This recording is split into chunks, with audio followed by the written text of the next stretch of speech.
Bueno, en esta segunda sección vamos a encontrar el primer nivel de los niveles curriculares, que es pues el macrocurrículo, ¿no? Entonces recordemos que vamos de lo macro, de lo general a lo específico. Entonces vamos a iniciar con este nivel macrocurricular.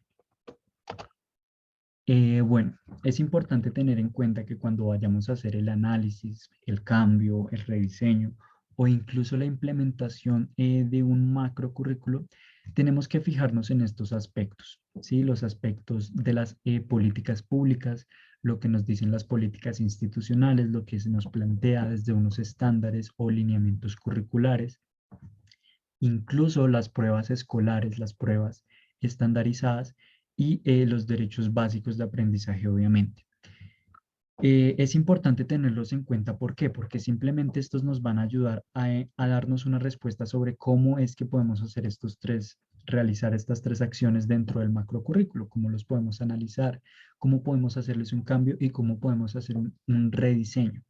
Importante porque pues las intenciones que tienen estos aspectos, las políticas públicas, las políticas institucionales, nos van a ayudar a entender e ir formando, ir diseñando esta parte del macrocurrículo. ¿Sí? Por ejemplo, encontramos, no sé, en las pruebas escolares, encontramos entes nacionales e internacionales, ¿sí? Entonces ya no solamente, pues la nación no es solamente evaluando ciertos temas en cuanto a educación, sino que también vienen a jugar los entes internacionales. Por ejemplo, las pruebas PISA es un buen ejemplo en donde podemos encontrar que nos piden ciertos estándares educativos, ciertos estándares en el aprendizaje o en el nivel pues, de la educación, los cuales se deben cumplir, ¿sí? Los cuales digamos que los estudiantes deben cumplir estos requisitos pues, que se nos exigen desde estas pruebas internacionales. Asimismo, las pruebas nacionales, por ejemplo, con el ICFES, entonces aquí es donde comienzan a salir estos problemas de, bueno, ¿por qué se evalúa esto? ¿Por qué no se evalúa lo otro? Pero digamos que es lo que tratan, todos estos elementos tratan o dan la intención, eh, genera la intención de responder, ¿sí? Para realizar pues estos análisis, cambios y rediseños. ¿Listo?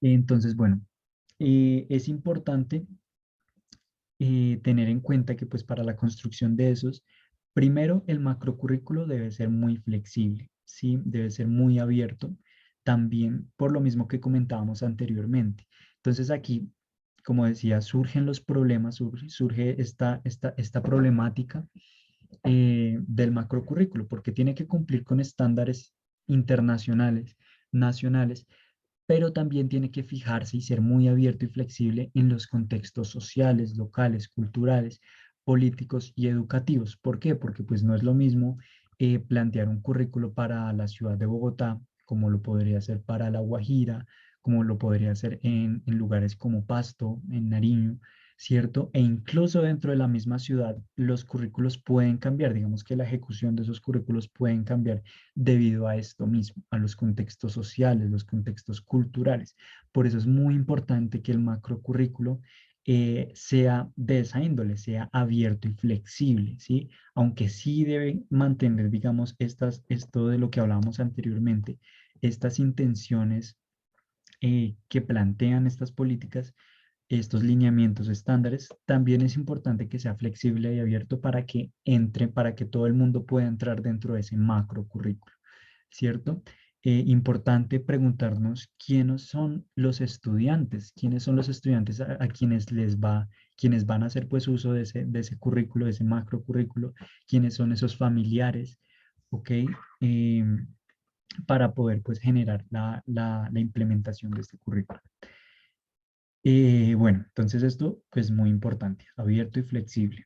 Mm, También por otro lado encontramos que existen diferentes elementos, como los elementos económicos, antropológicos, políticos y filosóficos, que entre ellos convergen para crear algunas nociones que nos dirían, bueno, ¿qué es lo que debería saber los estudiantes? ¿Sí? ¿Qué es lo que debería saber un estudiante desde lo económico? qué es lo que debería saber un estudiante desde lo antropológico, desde lo político y qué debería saber desde lo filosófico. Existen pues diferentes otros elementos claramente. Sin embargo, pues aquí se comienza uno a cuestionar como, bueno, entonces, si desde la parte económica, ¿qué podríamos ver? ¿Qué le serviría al estudiante? ¿Qué no le serviría al estudiante dentro del macrocurrículo? Desde lo político, desde lo filosófico, qué podría servirle al estudiante. Entonces, digamos que es en este punto donde ya comienzan a verse, digamos, esas rupturas que uno ve hoy en día en los currículos, en donde, por ejemplo, se excluyen ciertas cosas de la educación.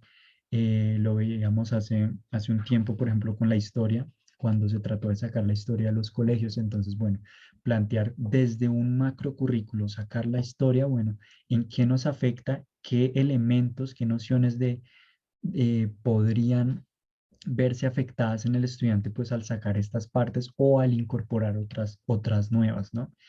Entonces, bueno, estos elementos son bien importantes por eso, porque analizan, digamos, esos aspectos o esas nociones, como bien lo decíamos, que los estudiantes podrían tener en cuenta o que los estudiantes podrían o deberían saber, ¿sí? En este proceso de construcción. Em, y bueno, finalmente, esto nos da paso al último punto que es dentro de los macrocurrículos, que es el explorar y el analizar tendencias.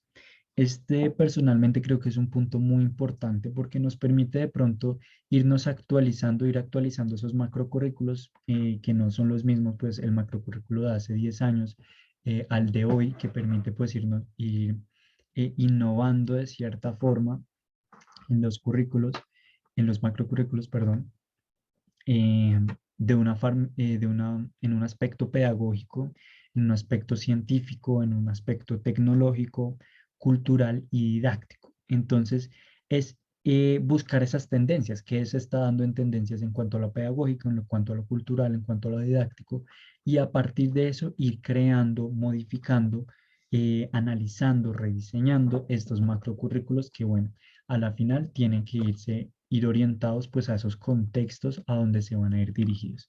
Sin embargo, pues es importante tener en cuenta que hasta este momento estamos hablando solamente del macrocurrículo, ¿sí? De la parte general que se plantea, pues así a nivel muy macro, como su nombre lo dice, ¿sí? Sin embargo, pues es importante ver también estos aspectos que mencionábamos hace un momento, ¿no?